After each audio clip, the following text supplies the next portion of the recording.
Assalamualaikum warahmatullahi wabarakatuh. Hello everyone, perkenalkan nama saya Dimas Pratama Toti, NIM 20030105. Saya adalah mahasiswa dari Fakultas Pertanian, jurusan Agroteknologi 1 dari Universitas Sumatera Utara.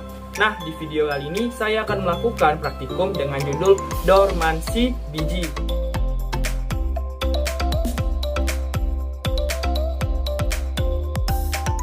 Nah, sebelum kita memulai praktikum, alangkah baiknya kita menyiapkan alat dan bahan terlebih dahulu. Yang pertama itu adalah pisau. Nah, pisau ini berguna untuk mengupas kulit buah pinang. Baru ada bak kecambah sebagai media tanam. Setelah itu ada kertas pasir. Nah, kertas pasir ini berguna untuk pengikiran biji pinang. Dan tidak ketinggalan ada buah pinang. Kita sediakan sebenarnya 3, tapi lebih bagus. Dan usahakan pinangnya ini berwarna orange atau berwarna kuning agar memudahkan kita saat pengelupasan kulit pinang ini. Baru ada air.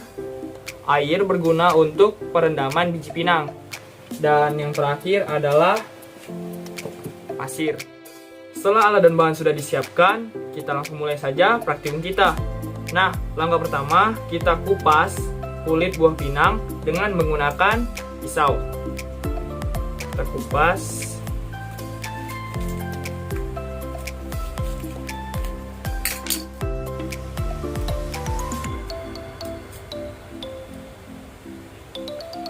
Dan seperti ini kira-kira bentuk buah pinangnya yang sudah dikupas.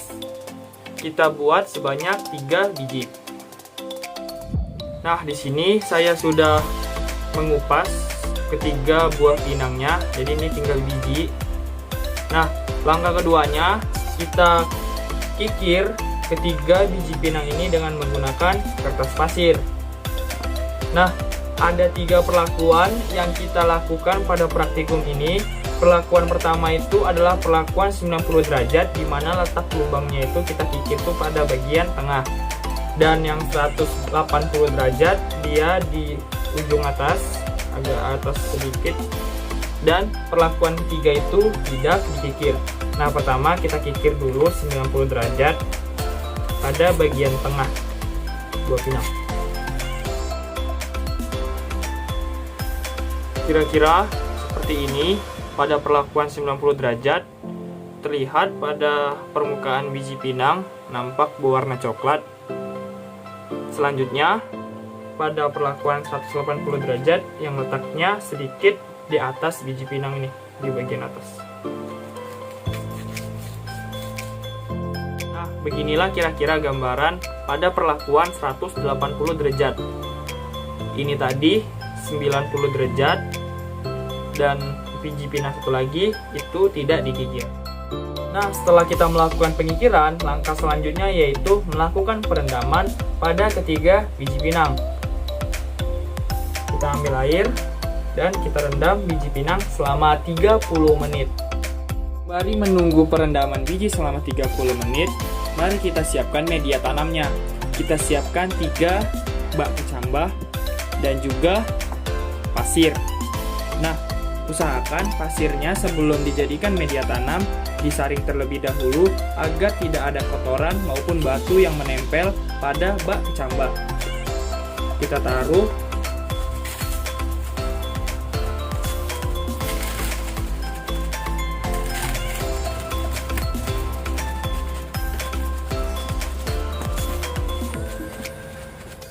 Setelah biji pinang direndam selama 30 menit, kita bisa langsung menanamnya pada media tanam.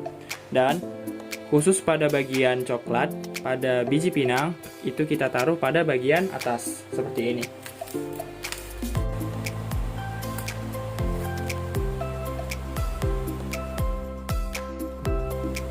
Dan jangan lupa kita lakukan pelabelan pada ketiga media tanam agar memudahkan kita dalam mengamati praktikum ini.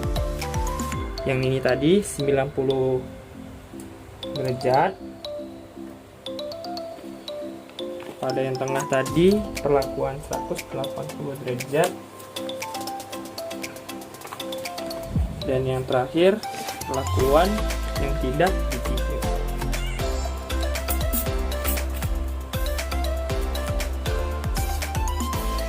Setelah itu, kita taruh pada daerah yang lembab dan tidak terlalu panas.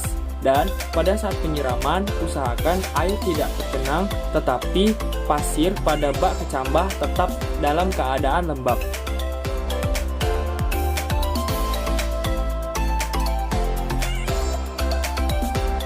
Setelah 2 minggu melakukan penanaman, nah dari ketiga perlakuan pada biji pinang, didapatkan bahwa ketiganya mengalami perkecambahan. Seperti pada perlakuan 90 derajat, pada bagian bawah tumbuh seperti tunas.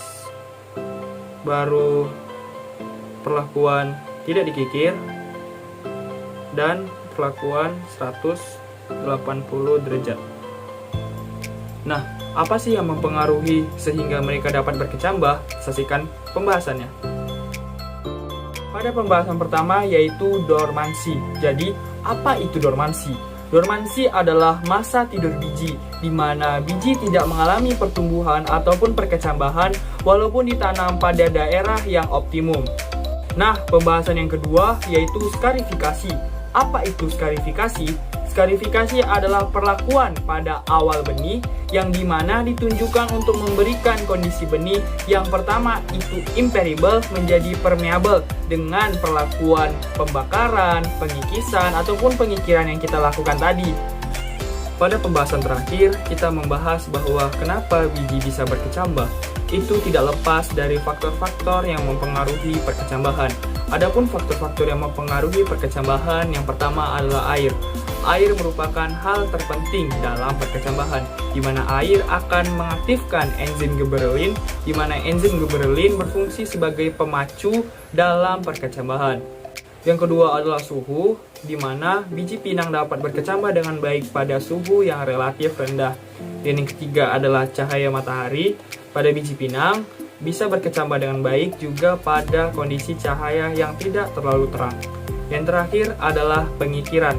Nah, pada sebelumnya atau praktek sebelumnya kita melakukan pengikiran. Nah, pengikiran tersebutlah yang juga membantu dalam proses masuknya air ke dalam biji.